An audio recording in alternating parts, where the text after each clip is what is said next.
Hello everyone, welcome in my channel chemistry base मन खन्ना। जैसा कि आप मेरी वीडियोस में देख रहे हैं कि मैं इससे पहले वाली वीडियो में चैप्टर सेकंड की समरी डिस्कस कर चुकी हूँ और इस वीडियो में बात करूंगी जो differences of acid and base, अम्ल और क्षार में क्या अंतर होता है इसके बारे में बात करूंगी। देन अम्ल और क्षार के रासायनिक गुणधर्म क्या होते हैं इसके बारे में इस वीडियो में बात करने वाली हूँ। ठीक है, अम्ल और क्षार में अंतर क्या होता है, यहाँ से क्वेश्चन आया हुआ है। अम्ल किसे कहते हैं?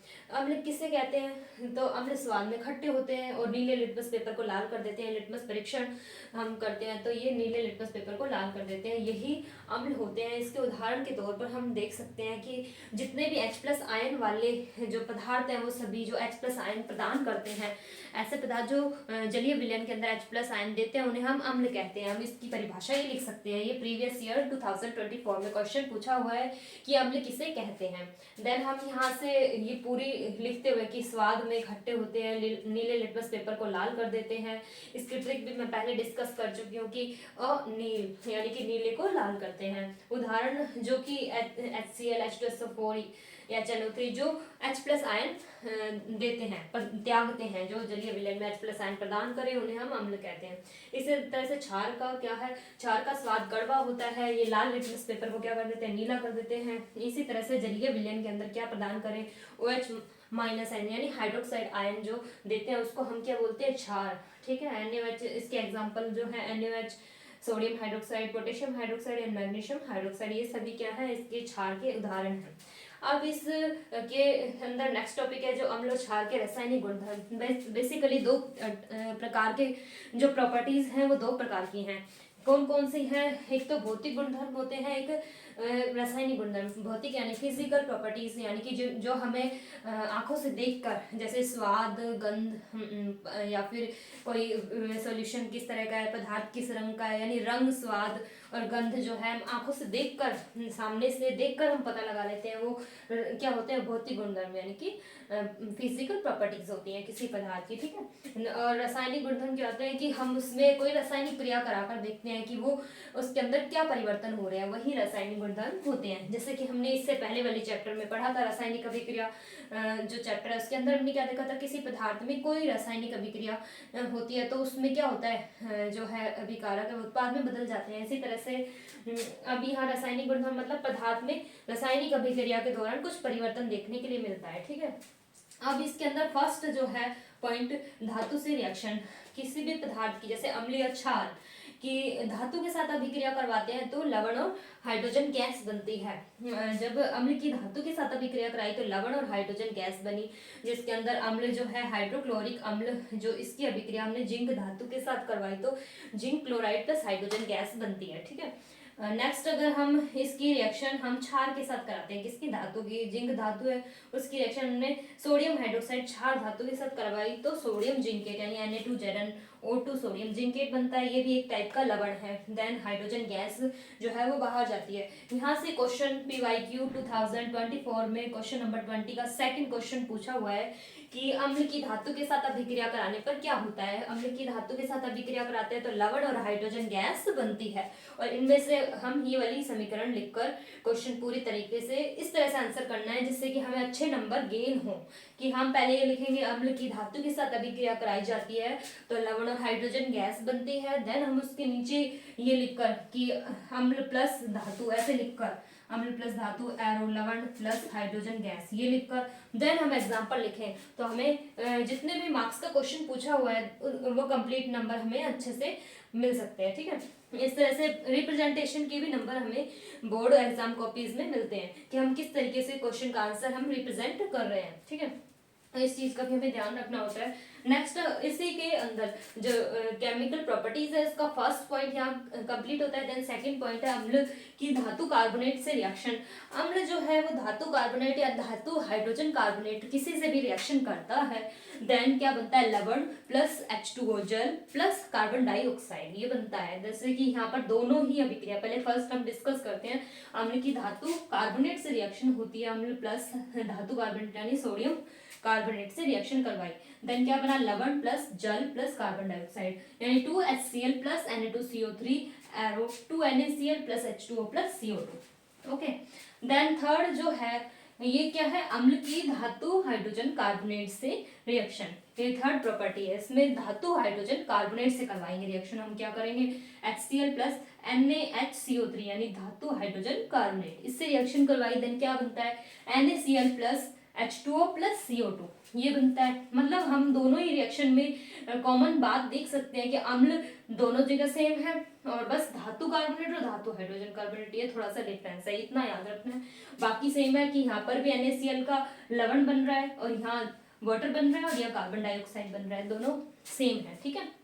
देन इसी रिएक्शन के अंदर जो CO2 बनती है उसको अगर हम चूने के पानी में हम डालते हैं, देन क्या बनेगा, CaCO3 प्लस H2O बनता है। इसी CaCO3 के अंदर हम दोबारा H2O से रिएक्शन, H2O प्लस CO2 से रिएक्शन करवाते हैं, देन क्या बनता है, CaHCO3 यानी कि CaHCO3 का होल ट्वाइस, ऐसे पढ़ेंगे इसको। ये क्या है, कैल्शियम हाइड्रोजन कार्बोनेट, ये सोल्यूबल इन वाटर ये बनेगा, ठीक है। जो है CaCO3 इसको हम चूना पत्थर, संगमरमर और चौक के नाम से भी जानते हैं। कभी कभी ये क्वेश्चन पूछ लिया जाता है कि संगमरमर का सूत्र बताइए, तो ये 1 नंबर का क्वेश्चन बन सकता है। संगमरमर का सूत्र क्या होता है, यहाँ पर क्या दे रखा है, CaCO3, ओके। नेक्स्ट क्वेश्चन है अम्ल तथा क्षार की परस्पर रिएक्शन, ये नेक्स्ट प्रॉपर्टी है, फोर्थ प्रॉपर्टी। फर्स्ट ये हो गई है, second, third and fourth property. अम्ल और क्षार की आपस में रिएक्शन करते हैं तो क्या बनता है, अम्ल और क्षार की परस्पर रिएक्शन अभिक्रिया के दौरान क्या बनेगा, लवण और जल बनता है। ये जो अभिक्रिया से हम न्यूट्रलाइजेशन रिएक्शन यानी उदासीनीकरण अभिक्रिया भी हम कहते हैं। अम्ल और क्षार की आपस में अभिक्रिया होती है तो लवण और जल यानी HCl plus NaOH arrow NaCl plus H2O बनता है। फिफ्थ जो है प्रॉपर्टी वो क्या है, अम्ल की धात्विक ऑक्साइड से रिएक्शन। अम्ल की जब धात्विक ऑक्साइड से रिएक्शन करवाते हैं, इस जो नीचे वाली फिफ्थ और सिक्स्थ जो यहाँ पर केमिकल प्रॉपर्टी है, हम इसको फोर्थ वाली प्रॉपर्टी से क्या करेंगे, कंपैरिजन में हम पढ़ेंगे, ठीक है। ये न्यूट्रलाइजेशन रिएक्शन से ही ये कनेक्टेड है, ठीक है। अम्ल की धात्विक ऑक्साइड से रिएक्शन, जब अम्ल की हम धात्विक ऑक्साइड यानी कि CuO, धात्विक ऑक्साइड क्या है, कॉपर ऑक्साइड यानी कि धातु के साथ ऑक्सीजन या ऑक्साइड जो जुड़ा हुआ है, कॉपर ऑक्साइड बन रहा है, उसकी हमने अम्ल से रिएक्शन करवाई तो क्या बना, लवण और जल बनता है। लवण और जल किस में बनता है, उदासीनीकरण अभिक्रिया में। उसमें क्या होता है, अम्ल और क्षार आपस में अभिक्रिया करते हैं। अगर हमें अम्ल दे रखा है तो नेक्स्ट क्या होगा, ये क्षार होगा। तो कॉपर ऑक्साइड यानी धात्विक ऑक्साइडों की प्रकृति कैसी होती है, क्वेश्चन पूछा जा सकता है। ये अम्ल है तो यहाँ पर कैसी प्रकृति होगी, ये क्षारीय प्रकृति होगी। कैसी होगी, बेसिक इन नेचर, क्षारीय प्रकृति, ऐसे बोल सकते हैं हम, ठीक है। अब इस तरह से क्वेश्चन पूछा गया था। क्वेश्चन जो ये केमिकल प्रॉपर्टी 6 है, यहाँ से क्वेश्चन पूछा गया था लास्ट प्रीवियस ईयर 2024 के अंदर। क्वेश्चन नंबर 20 का सेकंड आप देखिएगा, अथवा में क्वेश्चन दिया हुआ है सेकंड वाला, जिसमें पूछा था क्षार की, यहाँ से क्वेश्चन आया था कि अधात्विक ऑक्साइडों की प्रकृति कैसी होती है। अब यहाँ मैंने लिखा है क्षार की अधात्विक ऑक्साइड से रिएक्शन। अगर हम क्षार की रिएक्शन हम अधात्विक ऑक्साइड यानी कि कार्बन डाइऑक्साइड के साथ करवाते हैं तो क्या होता है, लवण और जल बनता है, ठीक है। यहाँ पर था अधात्विक ऑक्साइडों की प्रकृति कैसी है। अगर ये क्षार है तो अधात्विक ऑक्साइड कैसे होंगे, अम्लीय। तो अधात्विक ऑक्साइडों की प्रकृति कैसी होती है, अम्लीय होती है।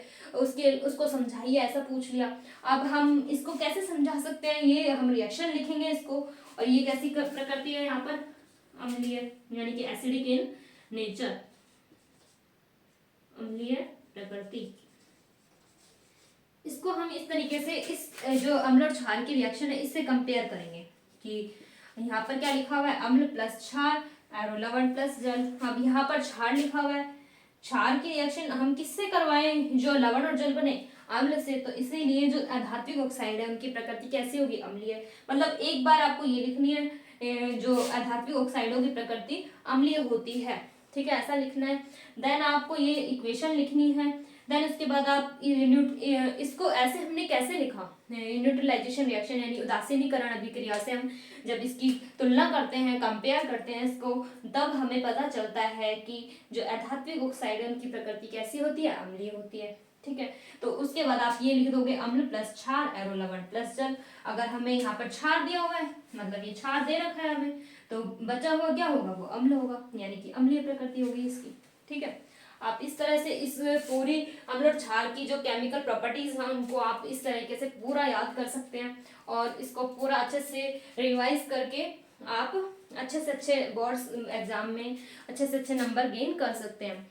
और इसी तरह से आप नेक्स्ट वीडियो में डिस्कस करने वाली हूँ कि जो है पीएच वैल्यू कितनी होती है। देन हम सोर्स एंड एसिड की जो वो टेबल बनी हुई है उसको डिस्कस करूँगी कि किस पदार्थ में कौन सा अम्ल होता है, ये डिस्कस करेंगे। और पीएच वैल्यू जैसे कि शुद्ध जल का पीएच कितना होता है, 7 होता है, यहाँ से भी क्वेश्चन पूछा जाता है। इसी तरह से आप मेरे साथ जुड़े रहिए। नेक्स्ट वीडियोज़ में मिलते हैं हम, ठीक है।